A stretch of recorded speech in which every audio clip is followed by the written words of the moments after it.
लिखिए electrophilic substitution reaction.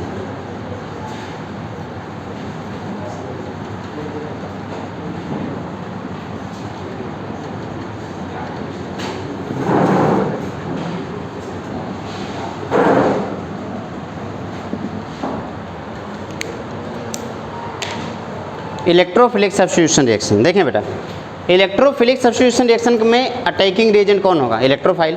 तो एक इलेक्ट्रोफाइल आएगा, किसी एक इलेक्ट्रोफाइल को सब्स्टिट्यूट करेगा। तो कुछ इलेक्ट्रोफाइल में यहाँ पे जो सब्स्टिट्यूट होने वाले हैं बता देता हूँ। जो इलेक्ट्रोफिलिक फाइल सब्स्टिट्यूट होगा वो होगा हाइड्रोजन, ठीक है। और जो इलेक्ट्रोफिलिक सब्स्टिट्यूशन रिएक्शन में जो इलेक्ट्रोफाइल आके सब्स्टिट्यूट करोगे वो कुछ भी हो सकता है। कोई भी एक इलेक्ट्रोफाइल मान लो मैंने भेजा उसके ऊपर, वो आकर के किसको सब्स्टिट्यूट करेगा? हाइड्रोजन को सब्स्टिट्यूट करके उसकी जगह ले लेगा, ठीक। अब इलेक्ट्रोफिलिक सब्स्टिट्यूशन रिएक्शन में एक इलेक्ट्रोफाइल आ रहा है, किसी दूसरे इलेक्ट्रोफाइल को सब्स्टिट्यूट कर रहा है, यानी कि एक इलेक्ट्रोफाइल हाइड्रोजन को सब्स्टिट्यूट करने के लिए आ रहा है। तो कितने टाइप के इलेक्ट्रोफिलिक सब्स्टिट्यूशन रिएक्शन होते हैं, पहले मैं उन सबके नाम लिख देता हूँ। सबसे पहला रिएक्शन होगा हैलोजिनेशन, दूसरा रिएक्शन होगा नाइट्रेशन। ध्यान देना, शायद ये ऑर्गेनिक केमिस्ट्री का कोई ऐसा चैप्टर हो जिसमें ये ना हो, तो इसलिए बहुत ही मन से पढ़ लेना। Halogenation, nitration. तीसरा है सल्फोनेशन। चौथा है फ्रीडल-क्राफ्ट एल्काइलेशन। और पांचवा है फ्रीडल-क्राफ्ट असाइलेशन। हैलोजिनेशन में हैलोजन ऐड होगा, ठीक है। नाइट्रेशन में NO2 ऐड होगा, सल्फोनेशन में HSO3 ऐड होगा, फ्रीडल-क्राफ्ट एल्काइलेशन में एल्काइल ऐड होगा, असाइलेशन में RCO यानी कि असाइल ऐड होगा। ये एडिशन होगा, RCO ये ऐड होगा, ठीक है। एक एक करके डिटेल में डिस्कस करेंगे। सबसे पहला है आपका हैलोजिनेशन।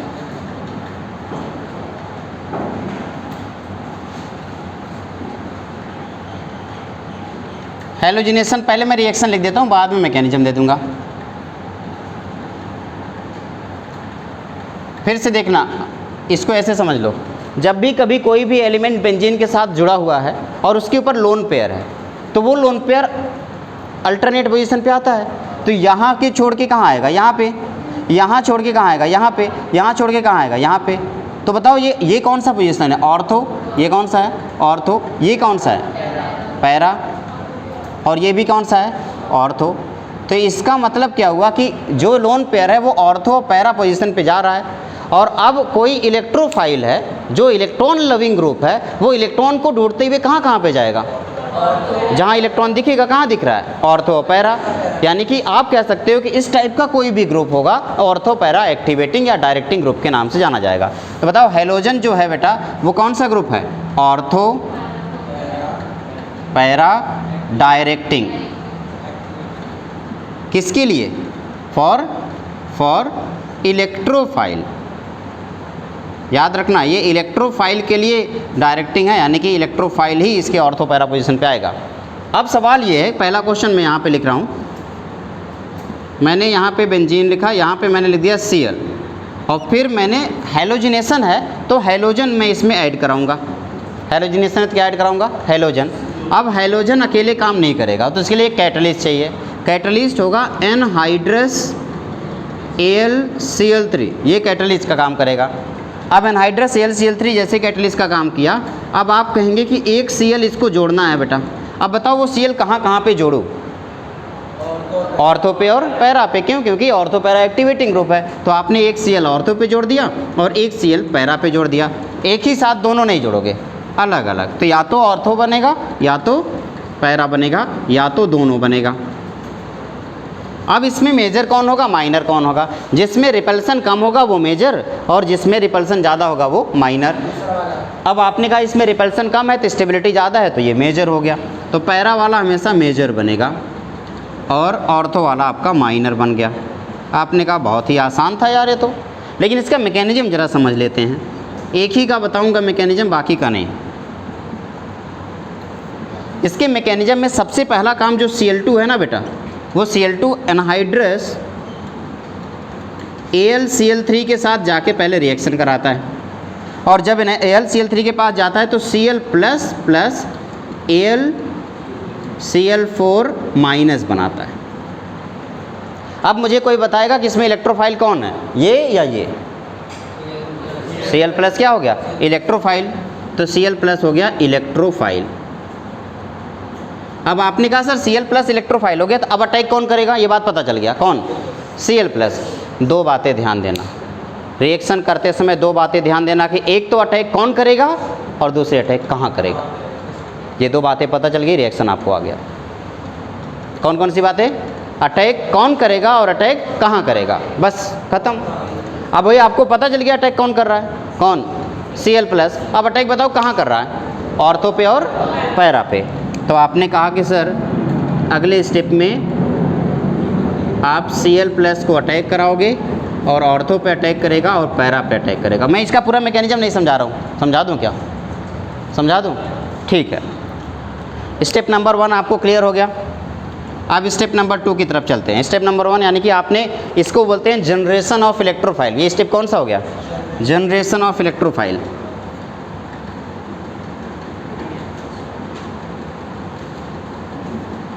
इलेक्ट्रोफाइल का जनरेशन हो गया। अब उस जो जनरेट इलेक्ट्रोफाइल है वो अटैक करेगा, अटैक ऑफ इलेक्ट्रोफाइल अगले स्टेप में।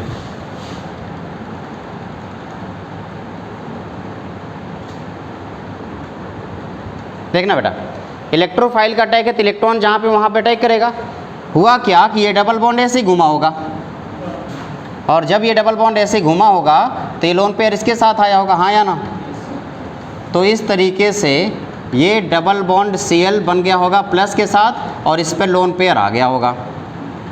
अब उसी पे आपका Cl प्लस इलेक्ट्रोफाइल आके इस लोन पेयर पे अटैक करेगा। जैसे ये Cl प्लस उसके ऊपर आकर अटैक किया, अब आप समझ गए होंगे क्या होने वाला है। बताओ बेटा क्या होगा? क्या वो उसके साथ जुड़ जाएगा, हाँ या ना? तो आपने कहा कि जैसे ये इसके ऊपर अटैक किया, डबल बॉन्ड Cl प्लस यहाँ पे जुड़ गया Cl, ये रहा ये रहा। लेकिन लेकिन लेकिन ध्यान देना, इसके साथ तो एक और है, कौन? हाइड्रोजन, जिस पर आपका ध्यान नहीं गया। हाइड्रोजन है ना। जैसे हुआ ये होगा कि जब ये Cl प्लस पॉजिटिव चार्ज झेल नहीं पाया होगा तो वो क्या किया होगा? H प्लस को वापस से बैक बॉन्डिंग किया होगा। और जब ये बैक बॉन्डिंग करने के लिए, क्योंकि उससे दो फ़ायदे होंगे। सबसे पहले जब बैक बॉन्डिंग होगा तो वापस से जो इसकी एरोमेटिसिटी थी वो एरोमेटिसिटी वापस आ गई। एरोमेटिक कंपाउंड ज़्यादा स्टेबल होता है तो उसकी स्टेबिलिटी भी वापस आ गई।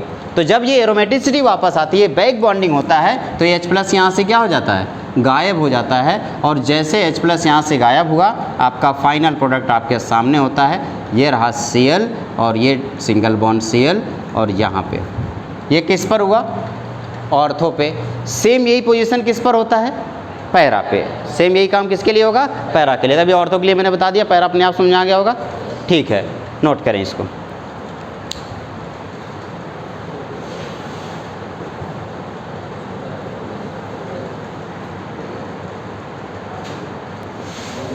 आ जाओ।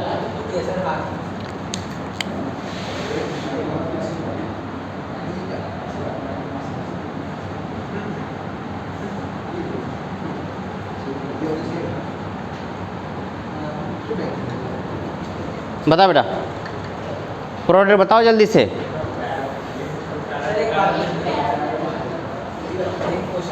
हाँ पूछ लेना पहले इसका आंसर दो। एक टॉप पे एक, कहीं भी लगा सकते हैं ना। और इसमें दो क्यों बनेगा?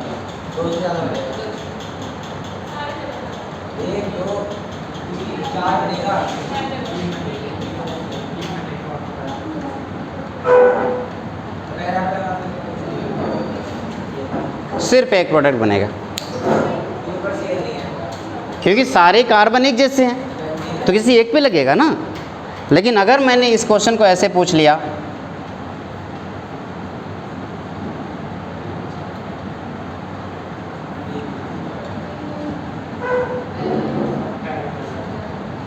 बताओ बेटा। पैरा, ऑर्थो नहीं, ऑर्थो पैरा दोनों में।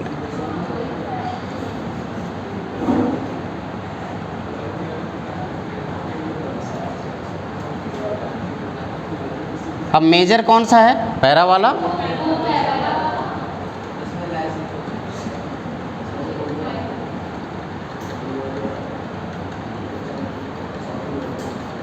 सेम क्वेश्चन, कोई अंतर नहीं।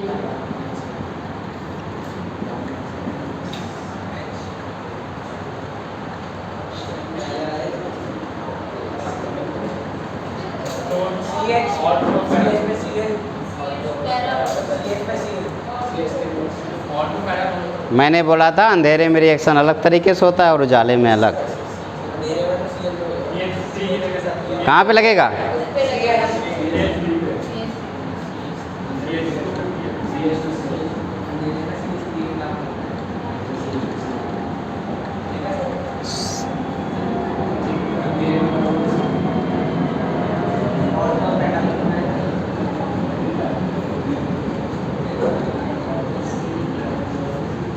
बता बेटा। ऑर्थो पे एंड पैरा। बोल बेटा। जो आपने मैकेनिज्म दिखाया था, हाँ, उसमें जब वो पहले वाला बना था CNCl, तो उसमें तो बेंजीन नहीं बनी थी। बेंजीन रिंग ही बनी। तो उसका नहीं बनी, आपने जब मैकेनिज्म बताया था। किस में नहीं, सब में बनी बिना बेंजीन रिंग के। ये रहा हेलोजिनेशन। अब हम बात करेंगे नाइट्रेशन में। अच्छा, यहाँ पे एक और लगे हाथ कर लेता हूँ ना।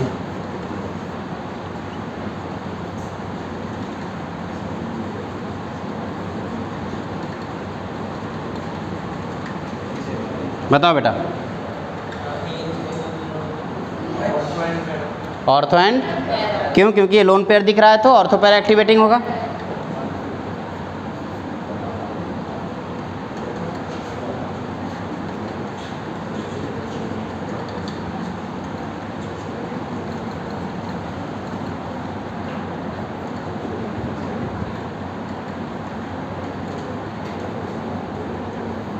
बताओ।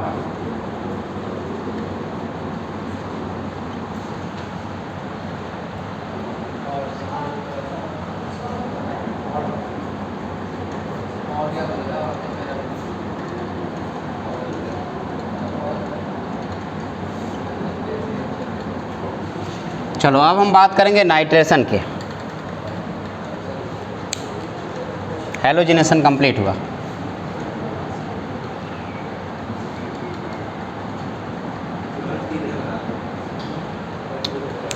नाइट्रेशन में जो आपका इलेक्ट्रोफाइल होगा ना बेटा, वो होगा NO2+।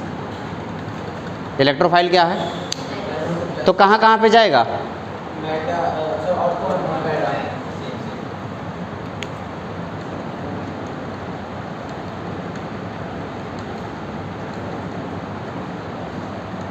HNO3 in presence of H2SO4, ortho पे और पैरा। तो आपने कहा NO2 अटैक करेगा, ये बात पहले से आपको पता है। कहाँ अटैक करेगा ये भी बात आपको पहले से पता है, ऑर्थो पे और पैरा।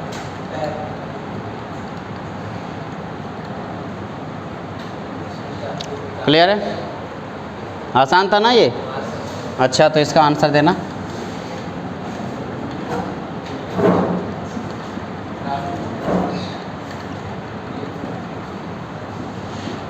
बता बेटा। कहीं भी लगा दो।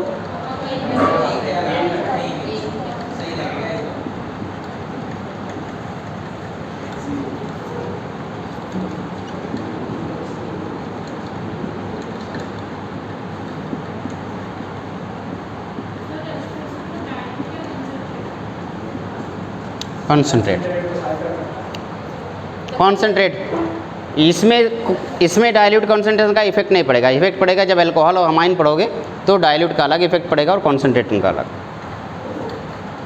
बताओ। ऑर्थो एंड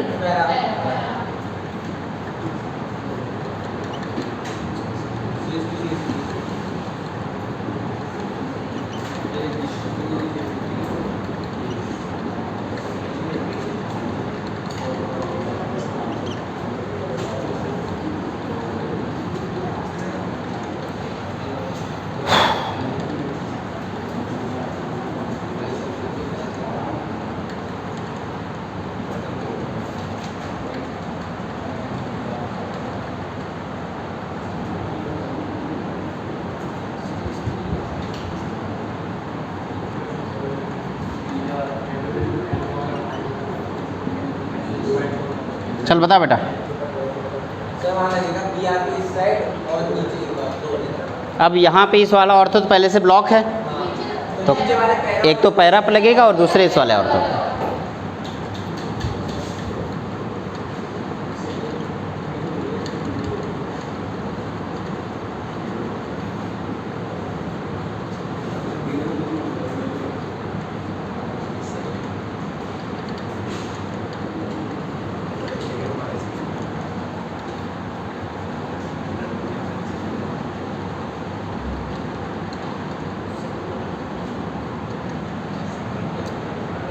बताओ बेटा। और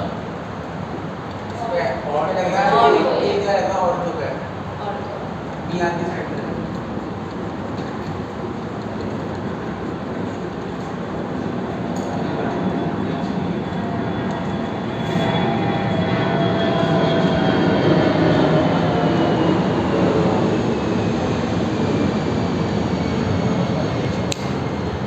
ये आपका नाइट्रेशन हुआ।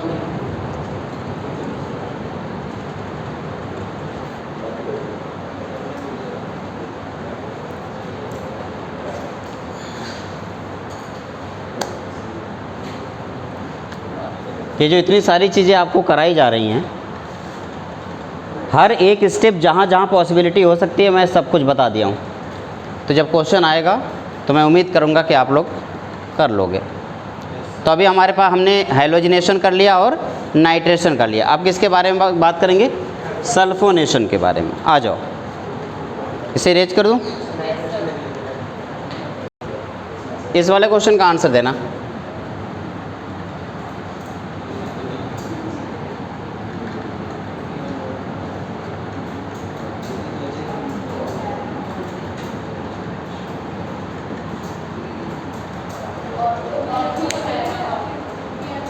कहाँ पे लगेगा? कौन से वाले ऑर्थो? CS3 और BR के बीच में लगेगा और एक BR के बगल में लगेगा और एक लगेगा CS3 यहाँ लगेगा, और BR यहाँ लगेगा, यहाँ लगेगा या यहाँ?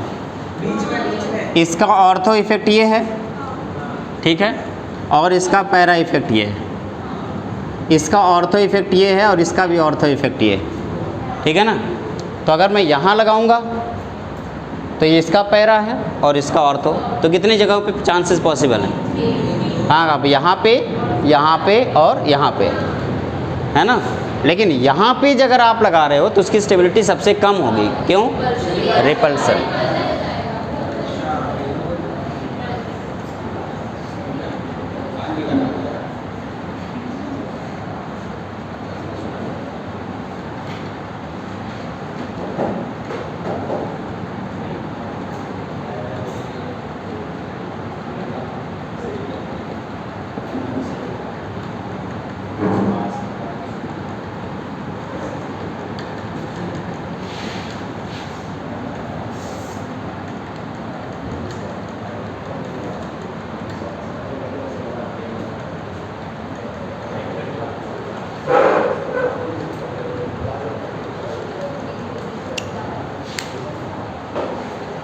चलो अब हेडिंग डालेंगे सल्फोनेशन।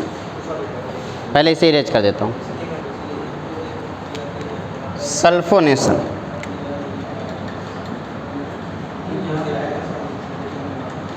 कुछ बातें ध्यान देंगे सल्फोनेशन में। सबसे पहले जो इसमें इलेक्ट्रोफाइल होता है ना, ज़्यादातर बच्चों को ये गलतफहमी होता है कि उनका इलेक्ट्रोफाइल HSO3+ होता है। ये नहीं होता। इलेक्ट्रोफाइल यहाँ पे SO3 होता है। अब आप सोच रहे हैं SO3 होता है तो हम जोड़ते HSO3 क्यों?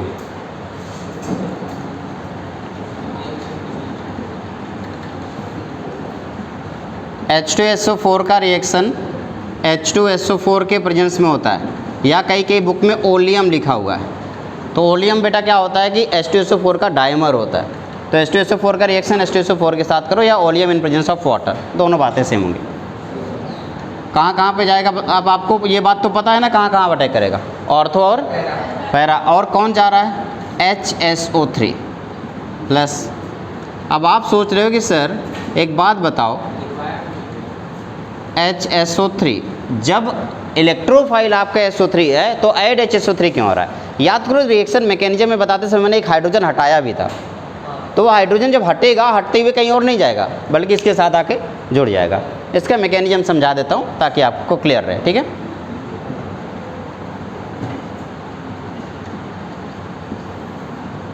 सबसे पहले H2SO4 2 मोल H2SO4 ब्रेक होगा और इससे SO3 बनेगा, H2SO4 बनेगा और ठीक है SO3 बनेगा और H2SO4 बनेगा। देखो अब SO3 बन रहा है तो एक H यहाँ से निकलेगा, एक O यहाँ से निकलेगा, तो H2O भी बनेगा एक। सबसे पहले ये H2SO4 ब्रेक होकर के किस में कन्वर्ट होगा बेटा? SO3 में। यही आपका इलेक्ट्रोफाइल है। आपने कहा ये कैसे इलेक्ट्रोफाइल हो सकता है? इलेक्ट्रोफाइल के पास नेगेटिव चार्ज होना चाहिए। हो सकता है आपके दिमाग में ऐसी मूर्खता भरी बातें आएँ, लेकिन इसका ये मतलब भी नहीं है, कभी भी ऐसा ज़रूरी नहीं है कि SO3 की इलेक्ट्रोफाइल हमेशा नेगेटिव चार्ज है। क्या कभी मैंने ये बताया? नहीं। कोई भी जो इलेक्ट्रॉन को एक्सेप्ट करने वाला हो वो इलेक्ट्रोफाइल कहलाएगा। यहाँ पे S double bond O double bond O double bond O, देखना ध्यान से बेटा, अगर मैं इस बॉन्ड को ऐसे घुमाऊँ तो यहाँ पे माइनस और यहाँ पे प्लस होगा। कहाँ पे? दोनों जगह H2SO4 ओलियम है। H2SO4 in presence of H2SO4 oleum, हाँ H2SO4 in presence of H2SO4 ये रिएक्शन है, या आप ओलियम लिख सकते हो, oleum in presence of water. क्यों? क्योंकि H2SO4 का डायमर होता है ओलियम। तो अब यहाँ पे आपके पास SO minus double bond O double bond O, ये पॉजिटिव चार्ज, यही आपका इलेक्ट्रोफाइल है। अब इसके ऊपर पॉजिटिव चार्ज दिख गया, अब आप समझ गए कि ये इलेक्ट्रोफाइल बन गया।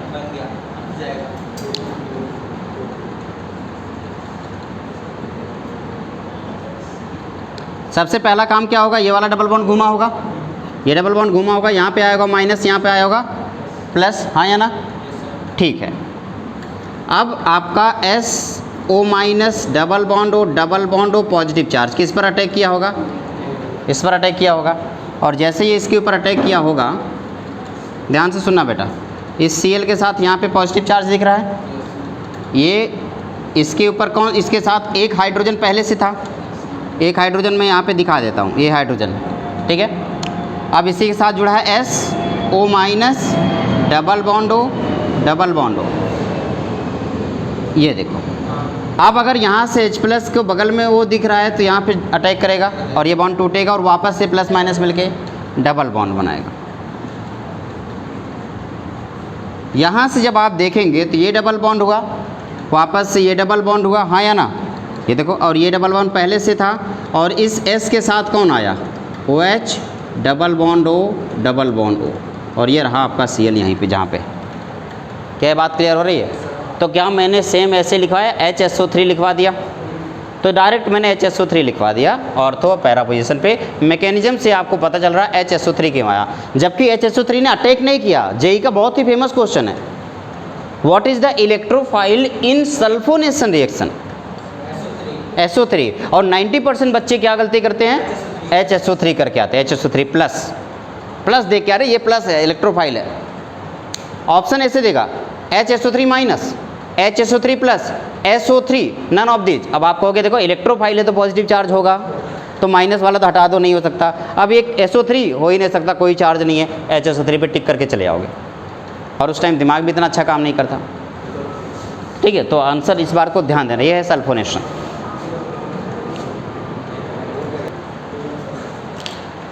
सरकारी स्कूल में पढ़ने के यही तो फ़ायदे होते हैं, आप सीट तोड़ भी देते हो तो कोई दिक्कत नहीं, प्राइवेट में तो फाइन लग जाता है।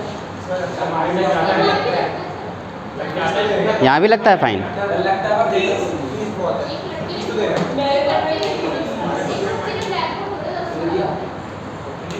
तो इसका ये मतलब थोड़ी है कि आप इसे तोड़ दोगे सीट उट। सरकार ने कितनी मेहनत से, कितना पैसा खर्चा करके आप लोगों की ये सीट बनाई है।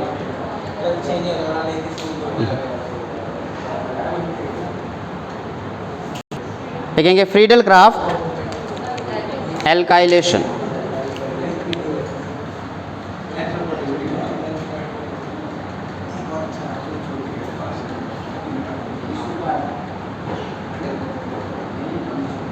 मैंने आपको क्या बताया, किसी भी रिएक्शन को अगर समझना है तो दो बातें याद रखना होगा। एक तो अटैक कौन कर रहा है और दूसरे अटैक कहाँ कर रहा है। तो बताओ, एल्काइलेशन में अटैक कौन करेगा? एल्काइल। और कहाँ करेगा? Ortho and para. बस रिएक्शन कंप्लीट।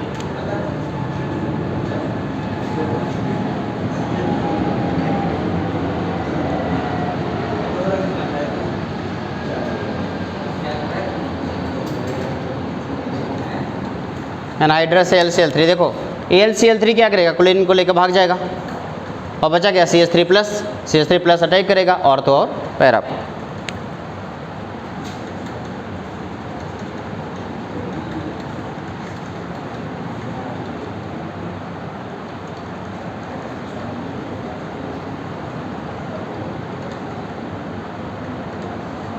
यही हुआ ना बेटा?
फटाफट बताओ। सर ये पहले वाले में वो पैरा पे लगेगा ना?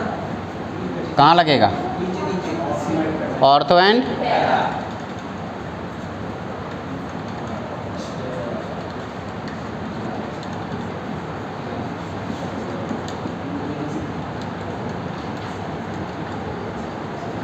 दूसरे वाले में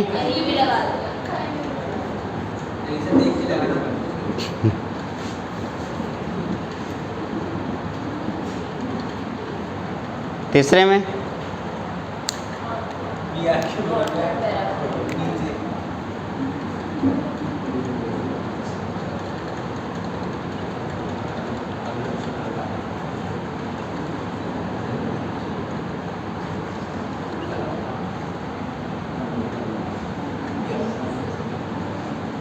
मेजर कौन होगा?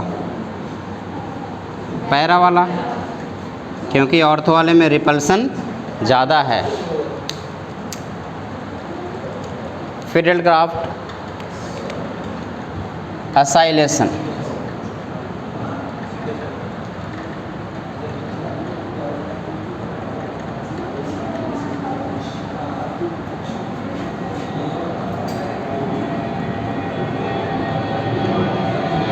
असाइलेशन, असाइलेशन का मतलब ग्रुप कौन अटैक करेगा? असाइल। कहाँ पे? Ortho para. अब आप सोच रहे हो ये असाइल ग्रुप है क्या? CH3 C≡COCl, एनहाइड्रस AlCl3 के प्रेजेंस में ये रिएक्शन हो रहा है। बताओ क्या बनेगा? ये Cl हटेगा L के साथ और ये पूरा का पूरा कार्बन कहीं ऑर्थो पे और पैरा पे शिफ्ट होगा।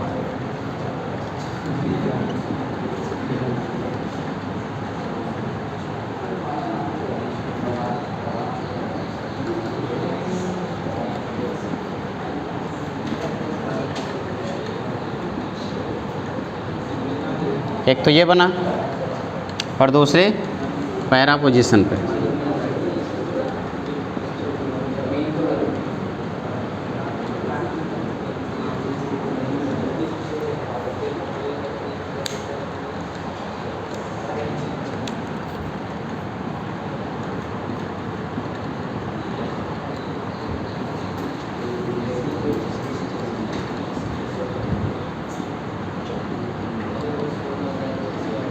बताना बेटा।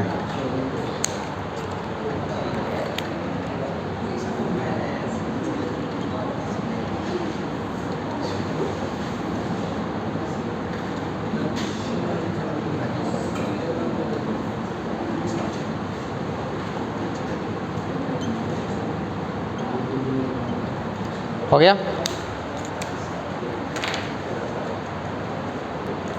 इस पूरे चैप्टर का सबसे लास्ट टॉपिक है रिएक्शन विद मेटल।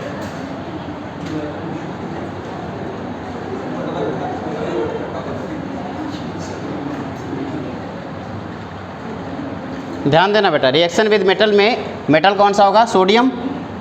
कौन सा होगा? सोडियम।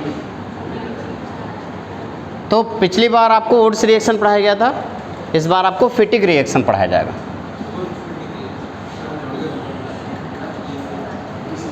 यानी कि अगर आपके पास बेंजीन के साथ हैलोजन और आपने इसमें सोडियम डाल दिया, बताओ किसके प्रेजेंस में बेटा? ड्राई ईथर के प्रेजेंस में। तो ये दोनों आपस में मिल जाएंगे,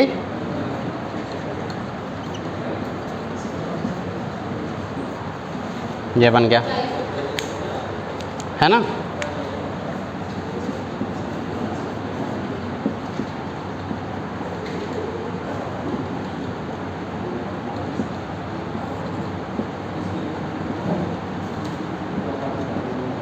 बताओ बेटा आंसर क्या होगा?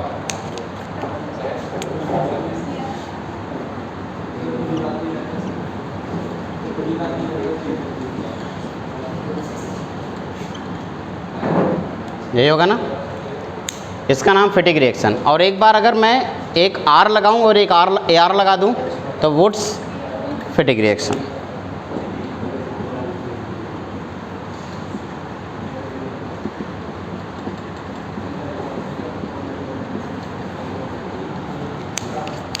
जैसे CH3Cl प्लस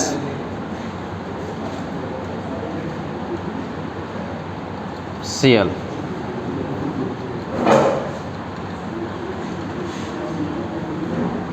बताओ बेटा।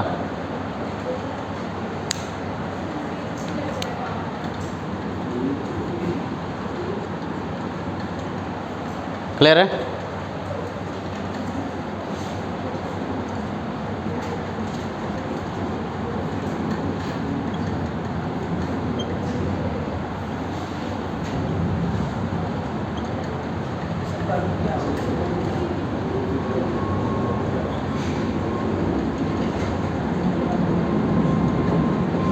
क्या बेटा?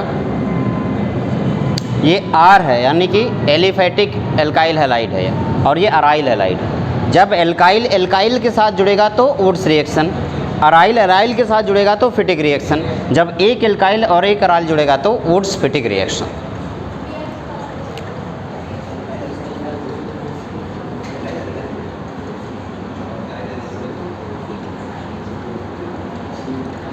ठीक है? इसी के साथ आपका ये चैप्टर एल्कोहल फिनॉल एल्डिहाइड क्या हेलो एल्केन हेलोवेरिन कंप्लीट हुआ। और आप लोग इसमें एक क्वेश्चन को छोड़ देंगे, और वो है कन्वर्जन। हालांकि आपका पेपर आ रहा है तो मैं होमवर्क नहीं दे रहा, ठीक है? चलिए।